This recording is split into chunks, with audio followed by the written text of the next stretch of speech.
Trinetra coaching classes में आपका स्वागत है। आज हमारा जो टॉपिक है वो है अल्टरनेटिंग करंट थ्योरी, मतलब प्रत्यावर्ती धारा सिद्धांत। इसके बारे में हम आज पढ़ेंगे।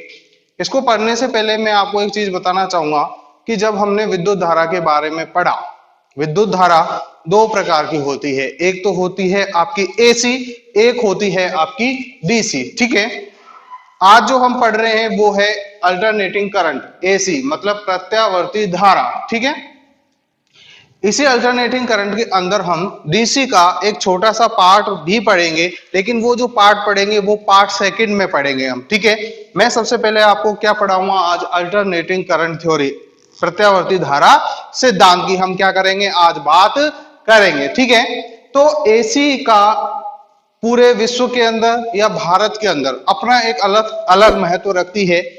हर अधिकांश देशों के अंदर विद्युत धाराएं एसी और डीसी ही काम में आई जाती हैं। एसी का अलग महत्व है, डीसी का अलग महत्व है। एसी अपने आप में एक विशेष महत्व रखती है। क्यों रखती है? क्योंकि इसके अंदर कुछ ऐसी विशेषताएं होती हैं जिसके माध्यम से एसी अपना एक विशेष महत्व रखती है। ठीक है, डीसी है, जैसे एसी के बिना डीसी अधूरी है, उसी तरीके से डीसी के बिना एसी अधूरी है, क्योंकि कई काम डीसी से होते हैं और बहुत सारे काम किससे होते हैं, एसी से होते हैं। ठीक है, तो हम शुरुआत करते हैं एसी से। ठीक है, एसी कहेंगे किसे, प्रत्यावर्ती धारा कहते किसे हैं। ठीक है, देखिए अल्टरनेटिंग करंट वह विद्युत धारा, वह विद्युत धारा जिसका मान एवं दिशा समय के साथ में क्या रहती है, बदलती रहती है। समय के साथ में क्या रहती है, बदलती रहती है। निश्चित अंतराल पर उसका मान चेंज हो जाता है, उसकी दिशा क्या हो जाती है, चेंज हो जाती है, बदल जाती है। उसे हम क्या कहेंगे, एसी, अल्टरनेटिंग करंट, प्रत्यावर्ती धारा। क्या कहेंगे, प्रत्यावर्ती धारा। डेफिनेशन देख लीजिए, वह विद्युत धारा जिसका मान एवं प्रवाह दिशा एक निश्चित दर पर, किस पर, एक निश्चित दर पर। निश्चित दर का मतलब हो गया समय अंतराल पर, अकॉर्डिंग टू टाइम। मतलब एसी जो होती है फेज में चलती है, न्यूट्रल में चलती है, उसका जो मान होगा वो ग्राफ होगा, वो क्या होता है, चेंज होता रहता है, बदलता रहता है। ठीक है, बदलता रहता है, प्रत्यावर्ती धारा कहलाती है। क्या कहलाती है, प्रत्यावर्ती धारा कहलाती है। ठीक है, अब एसी की कुछ विशेषताएं होती है जिसकी वजह से इसका एक अलग स्पेसिफिकेशन है, इसका एक अलग महत्व है। वो क्या है कि एसी के कारण ही, एसी अल्टरनेटिंग करंट के कारण ही जो विद्युत वितरण प्रणाली है, जो विद्युत वितरण प्रणाली है या सप्लाई का जो ट्रांसमिशन होता है, इलेक्ट्रिसिटी का जो ट्रांसमिशन होता है, वो किसके कारण होता है, एसी के कारण। किसके कारण होता है, एसी के कारण। एसी का जो उत्पादन होता है वो 33,000 वोल्टेज तक होता है। कितने तक होता है, 33,000 वोल्टेज तक। हमारे घरों में जो सप्लाई आती है वो कौन सी आती है, एसी आती है। हमारे घर में वोल्टेज का मान जो निर्धारित कर रखा है वो 220 से लेकर 240 वोल्टेज तक आते हैं। ठीक है, ये किस में आते हैं, आपके एसी में आते हैं। सप्लाई हमारे घरों में एसी आती है। ठीक है, लेकिन ऐसा नहीं है कि कुछ चीजें हमारे घर के अंदर भी, हमारे सप्लाई तो एसी आती है, लेकिन कुछ चीजें जो चलती है वो किससे चलती है, डीसी से चलती है। किससे चलती है, डीसी से चलती है। जैसे आपका सीएफएल होगी, आपकी क्या होगी, सीएफएल होगी। सीएफएल जो सप्लाई तो कौन सी लेती है, एसी, लेकिन चलती किससे है, सीएफएल डीसी से चलती है। वो कैसे चलती है, क्योंकि उस सीएफएल के अंदर एक सर्किट होता है, एक चिप होती है, उस चिप के अंदर डायोड लगे रहते हैं। क्या लगे रहते हैं, डायोड लगे रहते हैं। पीसीबी बोला जाता है उसको, क्या बोला जाता है, पीसीबी, प्रिंटेड सर्किट बोर्ड जिसको बोला जाता है, या चिप बोल सकते हो आप उसको। तो उसमें क्या लगे रहते हैं, डायोड लगे रहते हैं, रेक्टिफायर्स लगे रहते हैं, जो एसी को क्या कर देते हैं, डीसी में क्या कर देते हैं, कन्वर्ट कर देते हैं। एक और अगर इसका उदाहरण मैं आपको दूं तो मोबाइल वगैरह जब हम इस्तेमाल करते हैं, मोबाइल का हम क्या करते हैं, यूज करते हैं। मोबाइल के अंदर डली होती है बैटरी। बैटरी मतलब किससे चलेगा मोबाइल, आपकी जो चलती है वो चलेगी डीसी से। कौन सी सप्लाई से चल रही है, डीसी से। अगर आपको मोबाइल क्या करना है, चार्ज करना है, मोबाइल की बैटरी जब क्या हो जाती है, डिस्चार्ज हो जाती है, तो हम मोबाइल को क्या लगा देते हैं, चार्ज में लगा देते हैं। लेकिन एक चीज है कि चार्ज में जब लगाते हैं तो हमारी सप्लाई जो आती है वो कौन सी आती है, एसी आती है। लेकिन हम उसके लिए यूज किसका करते हैं, मोबाइल को चार्ज करने के लिए चार्जर का। किसका इस्तेमाल किया जाता है? चार्जर का। ठीक है, तो चार्जर के अंदर क्या होता है, डायोड वगैरह, उस सर्किट के अंदर डायोड लगे रहते हैं। वो डायोड रेक्टिफायर्स क्या करते हैं, एसी को कन्वर्ट कर देते हैं डीसी में। किसमें कन्वर्ट कर देते हैं? डीसी में।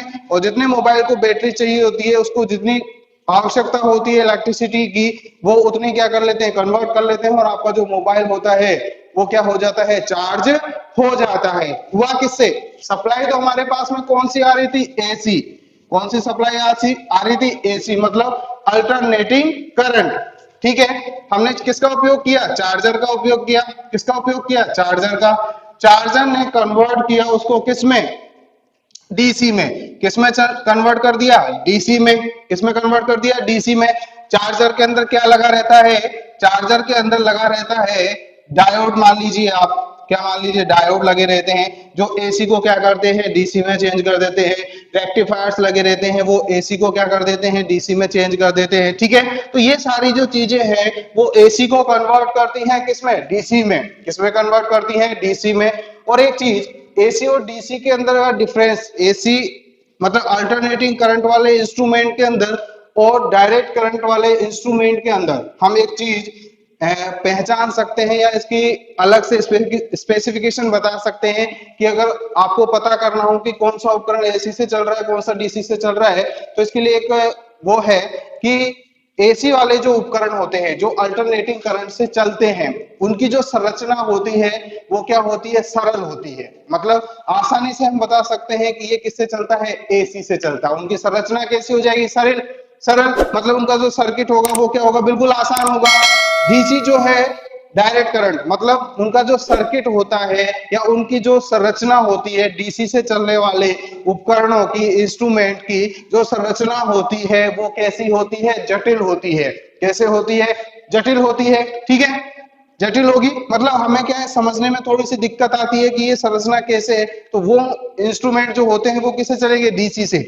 अगर ये चीज आपको समझ में नहीं आई है तो मैं आपको एक सिंपल सा लॉजिकल उदाहरण देता हूं, जिससे आपको समझने में क्या रहेगी, आसानी रहेगी। ठीक है, हमने क्या किया, हम दुकान पे गए, एक शॉप पे गए। शॉप पे वहां से हमने क्या किया, एक तो 10 रुपए का इलेक्ट्रिसिटी बल्ब लिया, बल्ब खरीदा हमने, 10 रुपए का बल्ब खरीद लिया। और एक ही हम क्या लेके आए, 120 या 150 रुपए की हम सीएफएल लेके आए। क्या लेके आए, सीएफएल लेके आए। ठीक है, 10 रुपए का बल्ब जो हम लेके आ रहे हैं वो हमने घर में लगाया, और थोड़ी देर बाद में क्या हो गया, वो फ्यूज हो गया या खराब हो गया। ठीक है, आपने दूसरी तरफ क्या लगा रखी है, सीएफएल लगा रखी है। सीएफएल क्या कर रही है, सीएफएल लेके जब आए, दुकानदार ने हमको क्या दिया, उसको 1 ईयर की क्या दी, वारंटी दे दी कि भाई यार 1 साल बाद भी आप इसको लेके आओगे, या बीच में कभी क्या हो जाती है, खराब हो जाती है, तो मैं क्या कर सकता हूँ, उसको चेंज कर दूंगा, आपको रिप्लेस करके दे दूंगा, बदल कर दे दूंगा। ठीक है, ये सारी चीजें हैं। तो बल्ब जो था वो था, आपने देखा खराब हो गया, फ्यूज हो गया, तो आपने क्या किया, उसको रिटर्न करने गए, नहीं गए। हमको क्या पता चल गया कि जो बल्ब है वो क्या हो गया, या तो फ्यूज हो गया, या खराब हो गया, या उसका जो टंगस्टन वायर था, फिलामेंट वायर था, वो क्या हो गया, टूट गया। तो हमको पता चल गया कि ये बल्ब क्या हो गया, खराब हो गया, और हम उसको क्या कर देते, फेंक देते। लेकिन अगर सीएफएल आपकी 6 महीने के अंदर, 5 महीने के अंदर क्या हो जाती है, खराब हो जाती है, तो हम क्या करते हैं, जिस दुकानदार से लेके आए उसी दुकानदार को हम क्या कर आते हैं, वापस कर आते हैं। एसी है वो डीसी से चलता है, मतलब उसका जो सर्किट है वो रिप्लेसलेबल है, रिप्लेस हो जाएगा, बदल जाएगा आपका। तो ये डिफरेंस होता है, एसी से चलने वाले इंस्ट्रूमेंट की जो संरचना होती है वो सरल होती है, आसानी से पता चल जाती है, वो चीप भी होते हैं, सस्ते होते हैं। ठीक है, डीसी वाले जो उपकरण होते हैं उनकी जो संरचना होती है वो थोड़ी जटिल होती है, कॉम्प्लिकेटेड होती है, समझने में आसान नहीं रहती, हम उनको चेंज नहीं कर सकते। ठीक है, तो ये डीसी से चलने वाले इंस्ट्रूमेंट हो जाते हैं, मतलब थोड़े से कॉस्टली पड़ते हैं, महंगे पड़ते हैं। ठीक है, चलो पॉइंट पे आते हैं, बात करते हैं एसी की विशेषता की। हम बात कर रहे थे कि भाई एसी एक ऐसी धारा है जिसके कारण विद्युत वितरण, मतलब जितनी भी इलेक्ट्रिसिटी ट्रांसमिशन होता है वो किसके माध्यम से होता है, एसी के द्वारा होता है। और एसी की सबसे अधिक मुख्य विशेषता, एसी की सबसे अधिक मुख्य विशेषता वह क्या है कि एसी के अंदर जो वोल्टता का मान होता है, जो वोल्टेज होते हैं, उसको आप अप भी कर सकते हो और डाउन भी कर सकते हो। क्या कर सकते हैं अपन, अप भी कर सकते हैं और डाउन भी कर सकते हैं, मतलब सुगम वोल्टता अपचयन। क्या कर सकते हैं, वोल्टेज को डाउन किया जा सकता है। क्या कर सकते हैं, वोल्टेज को डाउन कर सकते हैं, ठीक है। और दूसरी चीज है वोल्टता स्टेप डाउन और स्टेप अप। स्टेप डाउन कर सकते हैं और क्या कर सकते हैं हम, स्टेप अप भी किया जा सकता है उपाप चयन।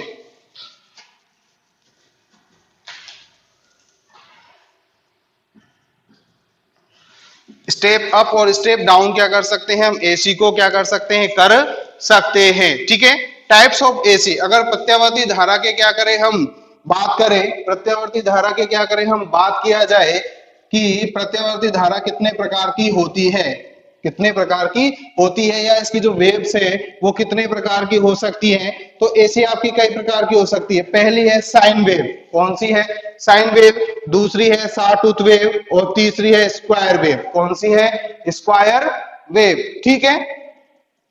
मैंने आपको तीन डायग्राम बना रखे हैं, पहला है साइन वेव का, दूसरा है आपका सॉटूथ वेव का और तीसरा है स्क्वायर वेव का, ठीक है। ये हमारे पास में तीन डायग्राम है। ये जो है आपकी साइन वेव है, कौन सी वेव है, साइन वेव। कौन सी वेव है आपकी, साइन वेव। इसमें मैंने आपको बताया एसी के अंदर होते हैं फेज और न्यूट्रल। क्या होते हैं, एक तो फेज होता है और एक क्या होता है आपका न्यूट्रल होता है, ठीक है। ये हमने फेज लिख दिया, ये न्यूट्रल लिख दिया। डेफिनेशन देख लीजिए इसकी, इसका मान और प्रवाह दिशा समय अंतराल पर क्या रहती है, बदलती रहती है, ठीक है। ये फेज, ये न्यूट्रल, या आप इसको हम दूसरी तरीके से मान सके तो ये धनायन वाला हिस्सा है और ये कौन सा हो गया आपका ऋणायन वाला हिस्सा, प्लस और माइनस मान के चल लीजिए, ठीक है। तो ऊपर वाला जो हिस्सा है ये तो किसमें है, प्लस में, और नीचे वाला जो हिस्सा है वो किसमें है आपका, माइनस में। तो इसकी जो दिशा हो रही है वो क्या हो रही है, चेंज हो रही है। समय के साथ में क्या हो रहा है, ये बदल रहा है। ये टाइम है आपके पास में, क्या है, टाइम है, ठीक है। जैसे मान लिया यहाँ पर इसकी वैल्यू क्या है, 0 है, यहाँ पर इसकी वैल्यू क्या है, 0 है।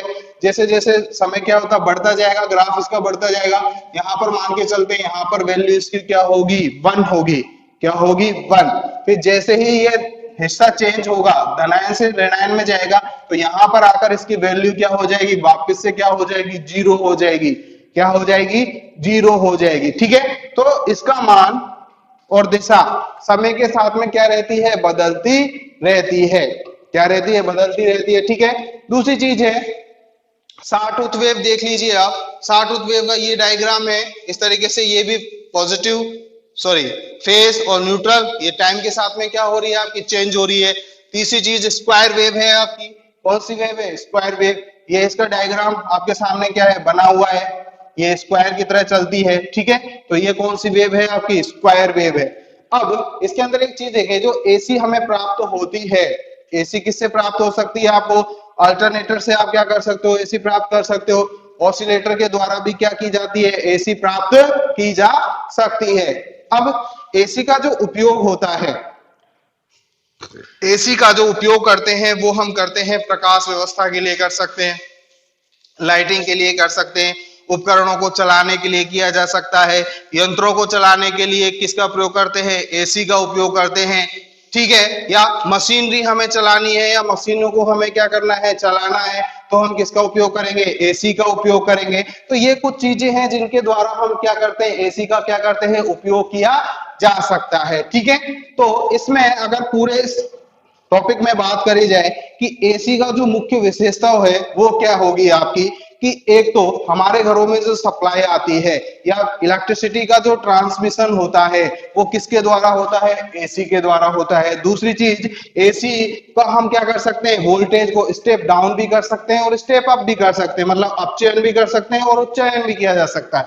वोल्टेज का मान घटा भी सकते हैं और वोल्टेज का मान बढ़ा भी सकते हैं। एक तो क्या कर दिया, वोल्टेज का मान कम आ रहा है, हमारे पास में वोल्टेज क्या है, कम आ रहा है, स्टेबलाइजर का हमने क्या किया, इस्तेमाल किया, जिससे वोल्टेज क्या कर सकते हैं, बढ़ा सकते हैं। हमने वोल्टेज क्या कर दिए, अप कर दिए। अगर हमारे पास में वोल्टेज का मान क्या है, ज्यादा है, हमको क्या चाहिए, वोल्टेज कम चाहिए, तो हम वोल्टेज क्या कर सकते हैं, डाउन भी कर सकते हैं। ये एसी की सबसे बड़ी विशेषता है, ठीक है। तो नेक्स्ट जो पार्ट होगा आपका पार्ट टू के अंदर मैं डीसी के बारे में थोड़ा सा डिस्कशन करूंगा और उसमें हम बताएंगे एसी की अपेक्षा डीसी के क्या गुण हो सकते हैं, या डीसी के अवगुण क्या हो सकते हैं, एसी और डीसी के क्या अवगुण हो सकते हैं। ठीक है, तो ये जो पार्ट आएगा ये है आपका पार्ट फर्स्ट, और दूसरा पार्ट सेकंड में आप क्या करोगे, इस चीज के बारे में हम